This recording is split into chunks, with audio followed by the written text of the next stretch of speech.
Bonjour à toutes et à tous et bienvenue sur ma chaîne YouTube JA Data Tech Consulting. J'ai commencé une série de vidéos sur des challenges Python. Pour chaque vidéo, je te propose un challenge qui t'amènera à écrire un programme Python pour résoudre un exercice donné. Dans ce troisième challenge, je te propose d'écrire un programme qui convertit une température en degrés Fahrenheit en degrés Celsius et degrés Kelvin. D'accord? Donc, je te propose déjà une description. Tu es responsable de la création d'un programme qui convertit une température donnée en degrés Fahrenheit, en degrés Celsius et degrés Kelvin. L'utilisateur choisira une unité de température donnée et ton programme doit lui retourner les valeurs de cette température dans les deux autres unités. Si par exemple, l'utilisateur choisit Celsius, donc il met par exemple 25 degrés Celsius, tu dois lui donner la température en Kelvin et la température en Fahrenheit.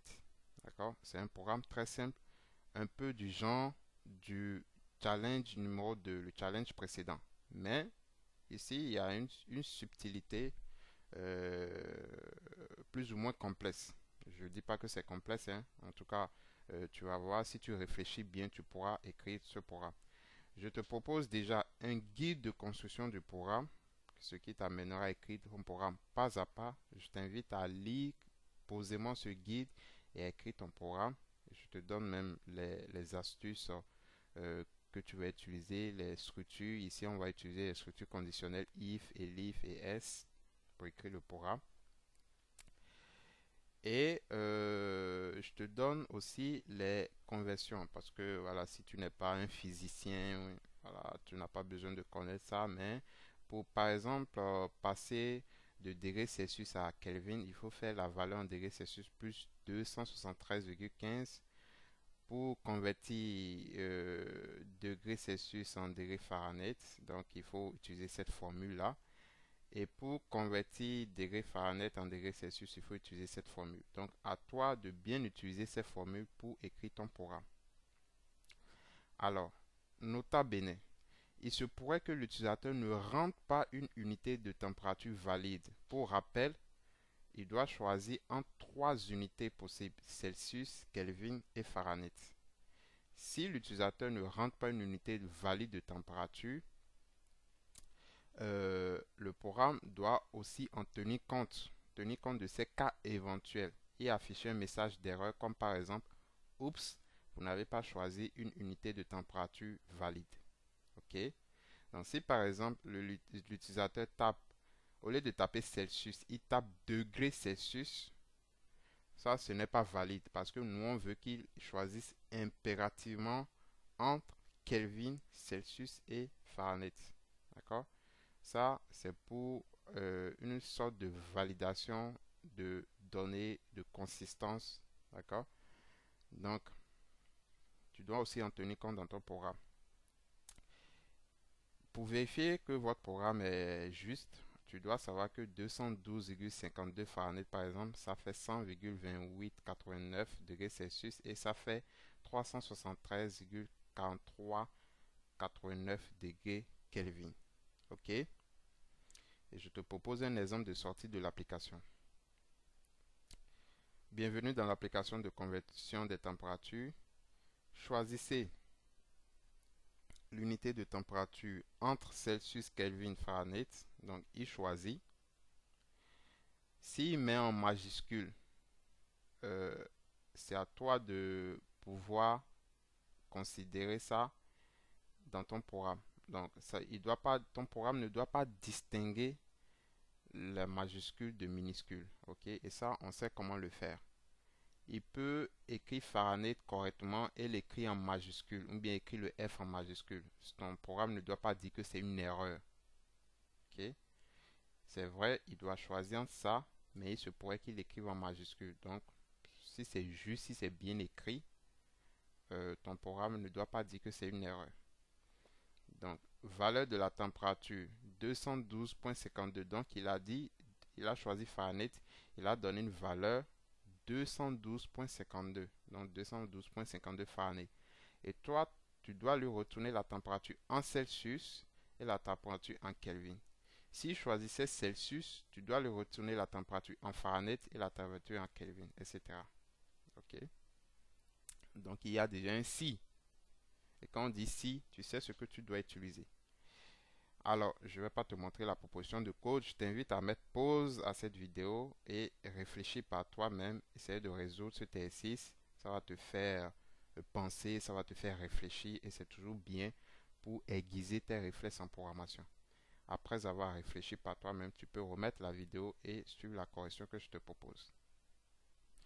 Donc voilà le challenge numéro 3 que je te propose. J'espère que tu l'as réalisé. Tu peux maintenant suivre la correction au cas où tu as une erreur ou bien au cas où simplement tu veux voir comment moi j'ai résolu le programme. Je rappelle que en programmation Python, mi-chemin mène à Rome. Les solutions que je propose ici ne sont pas des solutions uniques et ne sont même pas d'ailleurs les solutions les plus optimales. Parce que personne ne peut dire qu'il est un expert en Python. On apprend tous les jours. Donc, moi, je t'invite à nous proposer à chaque fois en commentaire, toi, ta solution, pour que nous tous, nous puissions apprendre ensemble, partager et apprendre ensemble. C'est comme ça qu'on construit ses connaissances. Donc, je vais créer un fichier. Alors, je fais challenge 3.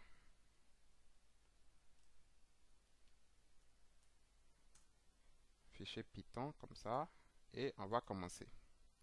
Tout d'abord, comme d'habitude, on va souhaiter la bienvenue à l'utilisateur. C'est une application, donc il faut toujours embellir les choses. De conversion des températures. Ok, donc ça, on sait utiliser les prints. Maintenant, on va demander à l'utilisateur de choisir une unité de température. Donc, on va stocker ça dans une variable. Ok. On va dire par exemple unit choice. Ça sera égal à input. Donc, puisqu'on veut demander à l'utilisateur, donc on va mettre ça dans une input. Choisis unité de température. Donc, pour faire simple, unité de température. Et on va mettre dans notre message, il va choisir entre Celsius, Kelvin et Fahrenheit. J'espère que c'est comme ça que ça s'écrit. Fahrenheit. Ok, peu importe. Donc, il choisit une unité. Et nous, au cas où l'utilisateur sera amené à utiliser par exemple une majuscule, par exemple, il met le C de Celsius en majuscule, ou bien même il met tout Celsius en majuscule, nous, on va prévenir ça en faisant point lower. Ça, tu as déjà vu une chose du genre au premier challenge. Tu sais ce à quoi ça sert. Ça va mettre la chaîne de caractères là, ce que l'utilisateur va renseigner. Ça va mettre ça en minuscule, tout en minuscule. Ok, ça c'est le choix de l'unité. Maintenant, le choix de l'unité renseignée, il faut maintenant renseigner la valeur même de la température. Donc, valeur de la température. Donc, temp égale, on fait un autre input. Ok. Et sachant que la température doit être une valeur décimale. En tout cas, elle peut être une valeur décimale. Donc, on va mettre float. Englober tout ça dans un float. Donc, on va mettre valeur de la température. Ok, valeur de la température. Il va renseigner la valeur. Et maintenant, nous, on va écrire le programme pour réaliser les conversions.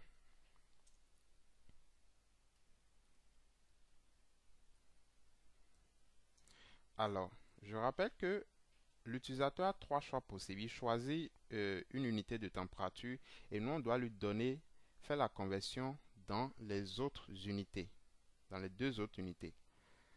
Donc, qu'est-ce qu'on peut faire? On va poser des conditions. D'accord? On va poser des conditions. Si le choix de l'unité est temps, alors on donne les conversions, les deux autres conversions. Si le choix de l'unité est temps, on donne les deux autres conversions. OK? Donc, on a trois conditions en fait à écrire. Et pour le faire dans Python, on peut le faire simplement en utilisant une structure if, elif, else. If, elif, else. Donc, if unit choice. Donc, si tu es totalement bleu dans les structures conditionnelles, je t'invite à voir dans la playlist, ma playlist sur ma chaîne YouTube, apprendre à programmer avec Python pour la data science, la vidéo ou bien les vidéos qui concernent les structures conditionnelles. Déjà, il faut maîtriser les opérateurs de comparaison, les opérateurs booléens, les opérateurs logiques et maintenant la structure conditionnelle if. Il faut connaître ça. D'accord? Donc, je t'invite à aller regarder ces vidéos et revenir faire ton challenge. Donc, je vais dire si unit choice, par exemple, est égal à Celsius.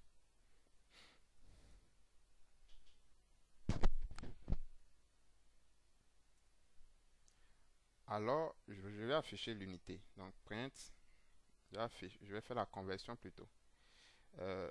Print votre unité, votre température plutôt. Votre température en Kelvin est. Je vais lui mettre la valeur. Mais bon, j'irai regarder. Si c'est en Celsius, comment convertir Celsius en Kelvin? D'accord? Donc, je t'ai mis la formule ici. Il suffit de regarder. Pour passer, donc je fais degrés Celsius là, plus 273,15. Ok, donc je fais la valeur de la température, donc temp plus 273,15. Ok, tout simplement. Je laisse ça comme ça d'abord, on verra ce que ça a donné. Maintenant, print aussi. Ça, je peux copier. Cette fois-ci, je donne en Fahrenheit. Donc, votre température en Fahrenheit est, je vais regarder la formule. Fahrenheit, ça fait degrés Celsius fois 9 sur 5 plus 32. Donc, je reviens. Ça fait temp fois 9 sur 5. Je préfère mettre ça entre parenthèses. Plus 32. OK. Voilà. Ça, c'est le premier cas. Dans le deuxième cas, je vais mettre elif. Elif qui a une signification de et si de plus, un truc comme ça. D'accord? Et si de plus. Donc, on veut. Et je rappelle que toi, tu peux trouver une autre façon même plus optimale de faire ce code-là. Mais voilà ce que je te propose de manière très simple, comment tu peux réaliser ce challenge-là. Unit. Alors, je peux tout simplement copier.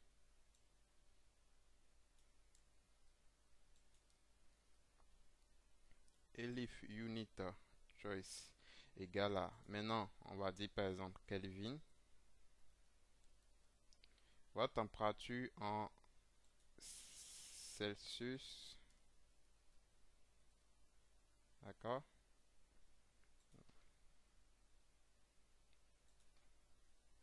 Votre température en Celsius. Ici maintenant je fais temp moins 273,15. Si la température est donnée en Kelvin, pour avoir la température en degrés Celsius, je fais la température en Kelvin moins 273,15. OK? Votre température en Fahrenheit, la formule, passer de Fahrenheit à Celsius. Donc Celsius, Fahrenheit, c'est ça, c'est cette formule que j'utilise. Donc F moins 32. Non, attention. J'ai la température qui est en Kelvin et moi je vais passer en Fahrenheit.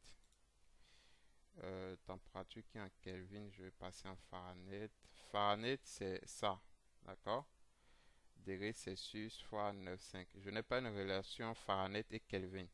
Donc, je peux prendre degrés Celsius qui est égal à ça. Kelvin moins 273,15. OK.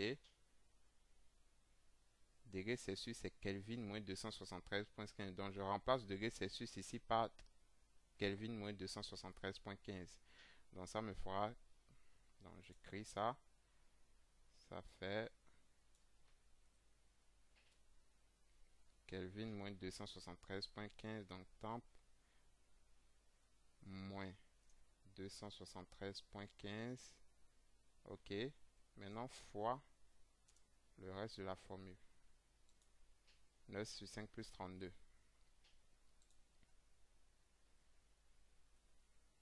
Fois 9 sur 5 plus 32. Ok.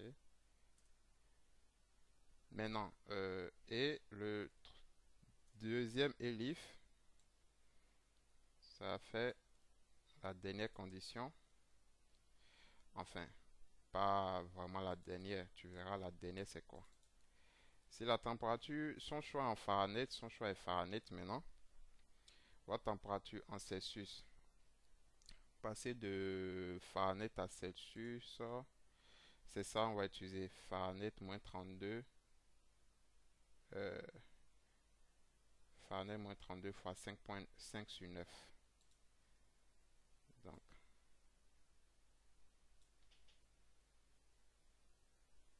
Fahrenheit moins Celsius moins 30. Attendez.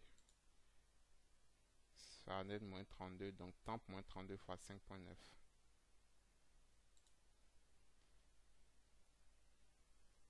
Temp moins 32 fois 5.5 sur 9. 5 sur 9 plutôt. Ok. Et en Kelvin, ça fait temp moins 32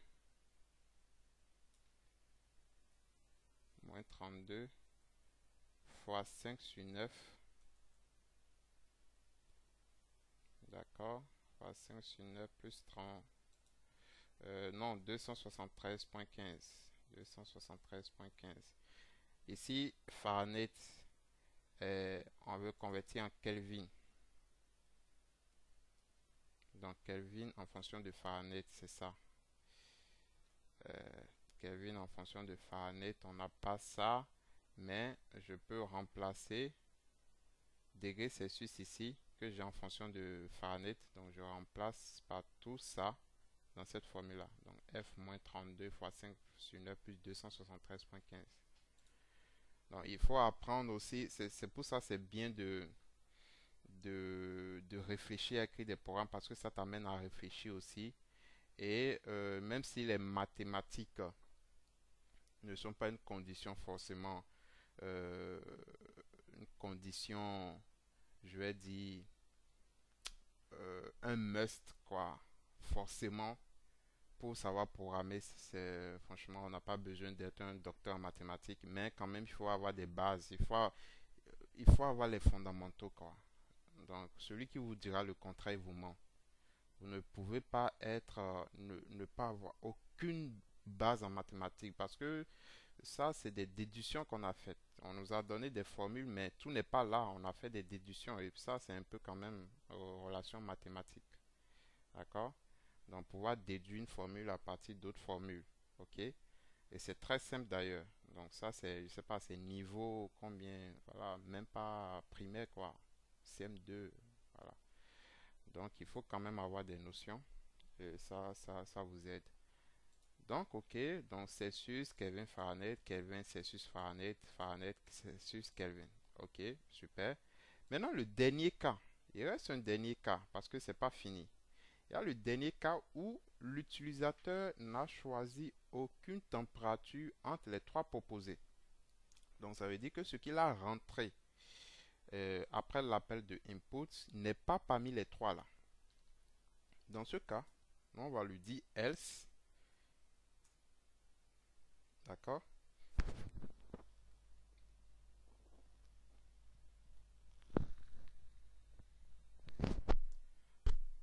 On pouvait dire elif, hein, mais vu que c'est le dernier cas qu'on veut faire, on peut dire else, print, oups, on va lui dire oups, vous n'avez pas choisi, une unité de température valide. Ok, On va lui dire ça comme ça. Je fais CTRL S et je vais exécuter le programme. D'accord? Je vais exécuter le programme.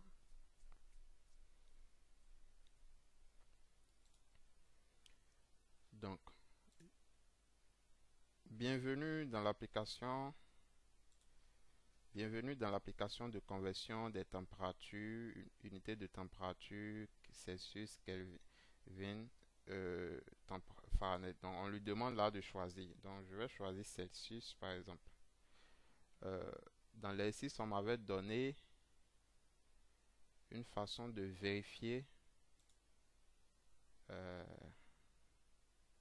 de vérifier le programme. Donc, des valeurs. On m'a dit, par exemple, si la température est combien, je pars dans le guide de construction, donc 212 Fahrenheit. Donc je vais choisir Fahrenheit.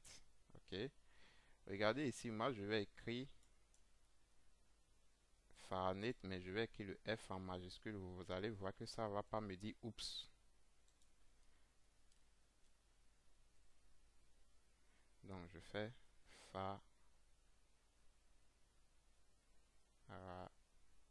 comment on écrit ce truc là? Fahrenheit. Ok.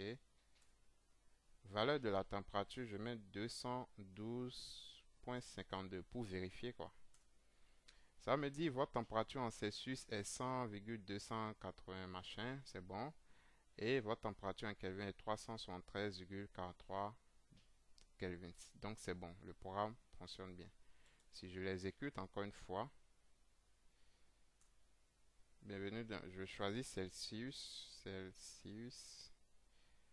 et je fais 200 par exemple, 200, non pas 200, 25 degrés Celsius. Qu'est-ce qu'il m'a dit? Ah, valeur de la température, qu'est-ce que j'ai fait? Oups, vous n'avez pas choisi une unité de température valide. Pourquoi il me dit ça? Pourquoi c'est pas valide? Je vais regarder le programme parce qu'il faut vérifier votre programme. Toujours vérifier. Celsius, je lui ai dit de choisir entre quoi? Celsius, moi j'ai mal écrit Celsius, on dirait. Oui, c'est avec C, je pense. Celsius. Ok. Donc, je reviens dans la console. Je réexécute. Alors, je vais choisir Celsius. Valeur de la température 25. Votre température en Kelvin 298,15 et en Fahrenheit 77. Ok, ça fonctionne bien. Je vais exécuter encore une dernière fois. Je mets par exemple un truc. Il m'a dit valeur de la température, je tape 100 par exemple. Oups, vous n'avez pas choisi une température valeur parce que lui ne connaît pas ça. Ça, ce n'est pas une température parmi les choix que nous avons spécifiés dans notre programme. Ok? Donc, voilà comment on peut écrire ce programme avec des if.